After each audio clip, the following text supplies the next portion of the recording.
Saudara, dalam pertemuan kali ini kita akan membahas tulisan saya berjudul Just Do It. Tulisan ini berkaitan dengan tema yang kemarin, ya, yang menjelaskan bagaimana apa Budi Dharma merespon pertanyaan dari Raja Wu yang sudah berbuat banyak bagi pengembangan Buddhism itu. Ah, dia mengatakan, dia menghentakkan eh, tongkatnya, dak, dan lalu pergi itu. Ketika sang raja menanyakan, apa buah daripada perbuatan saya selama ini? Dia mengatakan, tidak ada sama sekali. Dak, terus dengan bahasa tubuh dia menghentakkan tongkatnya dan lalu pergi itu. Gitu. Nah, dia marah kan. Aduh, ini gimana sih? Ini kok nggak menghormati raja itu. Dijawab dengan singkat, lugas, dan hanya bukan kata-kata, tapi puja-puji, tapi dengan menghentakkan tongkatnya lalu pergi itu. Nah, ini sebenarnya konsep dari bahasa Pak, dari yang disebut bahasa tubuh itu. Nah, dalam konsep bahasa tubuh yang demikian, itu ternyata terkandung seperti apa gunung es itu yang kelihatan cuma di atas bahasa tubuh itu, tapi di dalamnya itu luar biasa itu. Dia melakukan ini karena ya kata-kata tidak bisa menjelaskan sesuatu realitas. Bahkan yang paling simpel aja, rasa buah durian itu seperti apa? Buah yang dari luar kelihatannya berduri, ya kan? Dan itu nggak bisa, itu hanya dari jari ini, kata buku ini, kata ini, ya. Atau bahkan kata pemenang hadiah Nobel itu. Tapi harus Anda lakukan sendiri. Pasiku itu. Bukan ikut doktrin atau nasihat, tapi verifikasi itu ya. Nah, karena itu jawabannya ya, iya makan aja. Dan silakannya ketika sesudah dimakan, Anda juga kehilangan kata-kata untuk menjelaskan pada orang lain itu. Apalagi kalau dia itu tidak pernah makan durian itu sendiri. Nah, nah, menarik sekali. Bahkan ketika diceritakan pada penggemar durian, tidak ada satu kesepakatan, satu apa kesamaan bahwa rasanya ini atau begitu, tapi hanya sampai sepakat untuk tidak sepakat itu, ya. Nah kalau begitu lantas masih bagaimana? Kalau peradaban itu dalam kenyataannya begini, begitu, ya. Nah, disinilah menariknya bahwa pada akhirnya percuma aja you meyakinkan orang dengan omong-omong dan maki-maki atau bermimpi. Ya, tetapi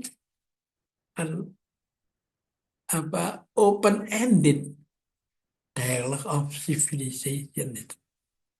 Ya, jadi suatu dialog yang tidak habis-habisnya, eh, yang selalu terus-menerus untuk mencari yang oleh orang di Nusantara ini disebut sebagai sangkan paraning dumadi. Jadi sangkan paraning dumadi itu tidak pernah sampai pada aha, ini tujuan kita terakhir. Ya, toh? Sama. Ya. Nah, saya hanya mau meringkas ini semua supaya yang pembicaraan kita ini jangan lebih dari 10 menit lah, atau sekitar 10 menit itu. Karena Anda akan bosan, ya toh? Lebih baik Anda membaca sendiri, lebih menarik ini, ya. Lebih dalam aspeknya ini, ya. Kepribadian manusia yang terbelah, ya. Nah, sejak dari pandangan di India tentang Ramayana itu adalah kisah yang ada di dalam diri kita sendiri, kan? Nah, lalu bagaimana hidden connection-nya ini semua? Yaitu bagaimana dia bertemu dengan kebudayaan Tiongkok itu, yang mengatakan tahu nggak bisa dijelaskan dengan kata-kata. Kalau ada yang bisa menjelaskan dengan kata-kata, maka itu pasti belum yang sempurna.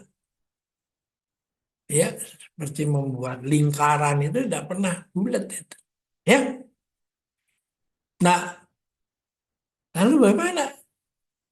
Ya akhirnya agama generik itu ya, akhirnya kesimpulan kita itu adalah semua mengandung ajaran bahwa setiap hari Anda harus melangkah satu langkah itu. Meskipun tujuannya kemana Anda nggak jelas itu. Apalagi hidup sesudah mati, apakah neraka atau surga, kita juga nggak ada kepastian karena semuanya kata orang, kata ini, ya saya kutip dari buku ini, saya kutip dari itu. Nah, inilah mengapa pemilik pabrik alas kaki sepatu menggunakan moto just do it ini. Anda baca sendiri nanti liku-likunya ada di sini, tak? Jadi memang hidup ini terus berubah itu, ya. Nah, karena itu kita harus pelajari dengan sungguh-sungguh itu, ya. Karena apa? Bahkan di atas orang pintar masih ada yang lebih pintar. Jadi nggak ada di suatu konsep diktator itu, ya, bahwa yang berbeda dengan saya adalah salah, gitu. Ya, dan karena itu tidak berhak hidup berdampingan dengan saya. Jadi toleransi itu sudah inklusif ada di dalam sikap ini. Ya, hidup itu tidak kekal. Itu. Nah karena itu dalam huruf kanji kan ditulis tentang Tien itu lang Tuhan. Betapapun Anda berusaha bisa-bisa, tapi tidak pernah bisa melebihi daripada Tuhan itu. Nah itu dampaknya pada kehidupan praktis apa sebenarnya? Yaitu kalau hidup ini tidak kekal, maka meskipun Anda menghadapi sekarang kesulitan, Anda tidak pernah akan sampai kepada terus kesulitan sampai mati itu. Atau menghadapi keberuntungan, lalu terus beruntung sampai mati itu. Karena itulah kita masih harus terus menyerahkan pada akhirnya semua itu kepada Sang Pencipta ini. Dan kita hanya bisa bicara tentang insya Allah. Semoga sesuai dengan harapan daripada Sang Pencipta itu ya. Kalau hasilnya bagus ya kita terima. Hasilnya jelek, kurang berkenan, ya bisa kita terima juga. Tuh. Nah, krisis abad ke-21 ini adalah ujian untuk kemantangan peradaban itu. Nah, ini Anda bisa baca lebih dalam itu ya. Kalau saya baca di sini bisa 1 jam nggak cukup ya. Tapi kalau Anda jarinnya saya, tapi Anda tidak membaca sendiri, dampaknya kan berbeda tuh. Ya, karena itu Anda harus satu-satunya jalan ya omongan saya ini hanya men-trigger, merangsang, meng-encourage Anda supaya coba terus baca sendiri. Ya tak? Nah, disinilah maka krisis abad ke-21 itu dengan COVID, dengan pemanasan global, dengan ancaman perang nuklir dan sebagainya sebenarnya ujian untuk kematangan peradaban kita bahwa Anda ini harus sampai kepada satu pendapat bahwa hidup ini memang tidak kekal. Karena itu aku yang kekal tidak ada. Semuanya berubah. Ya. Ya. Jadi, nah kalau begitu bagaimana implementasi dari dalam kehidupan? Ya, kaizen itu. Saya harus hari ini, detik ini bahkan lebih baik dari 1 detik lalu dan 1 detik kemudian lebih baik daripada detik ini kan. Ya tuh. Ya. Nah, manusia ini ternyata setelah kita mempelajari ilmu pengetahuan, maka dia itu adalah makhluk yang kemelinti. Artinya begini, kalau alam semesta ini menurut perhitungan ilmu pengetahuan berusia 4,5 miliar tahun dan disetarakan dengan 24 jam, maka manusia itu baru hadir pada beberapa detik sebelum jam 24 itu. Ya. Sedangkan bakteri itu sudah hadir ada di jam 8 pagi. Jadi lalu mentang-mentang karena didukung sana sini apa penulis buku sana sini, lalu dia mengatakan, kita dapat serain apa bisa memiliki dunia ini seperti dikatakan oleh orang yang pertama Montesquieu, kan? Ya, bahwa hidup ini bisa jadi milik kita kalau kita menguasai ilmu pengetahuan dan teknologi. Ya, nah, akhirnya kan kita tahu bahwa belum sampai 300 ya, dunia sudah berantakan semua itu. Ya, toh. Seperti apa dijadikan rebutan pemiliknya. Dan mereka apa saling mengklaim sebagai yang mempunyai andil yang terbesar dan instead of dialog dia memperkuat dia punya kepelan tinju, dia punya mesin perang, dia punya duit, ya toh, dia punya menguasai teknologi informasi dan lain-lain. Ya sehingga ya akhirnya amburadul itu. Nah, bagaimana menyelesaikan ini semua? Ya, dengan spirit Kaizen itu.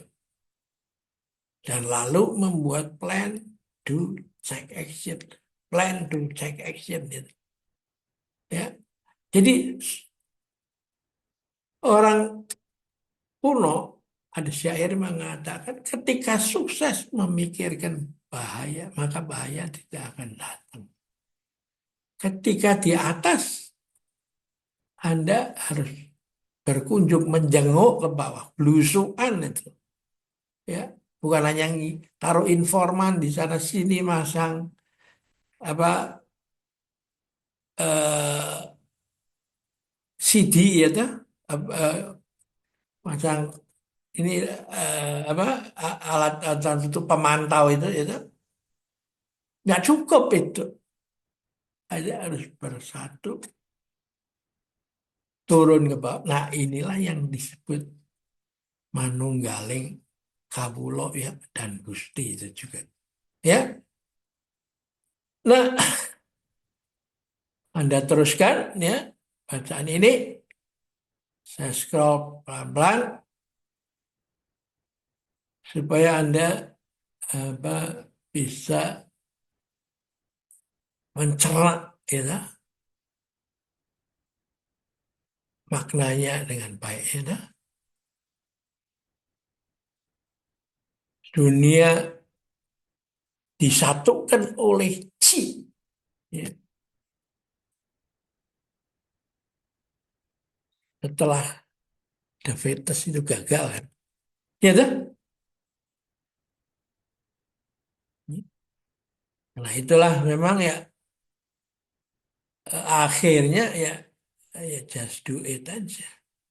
Dan setelah itu ya Anda harus terbuka untuk mendialogkan dengan siapa saja.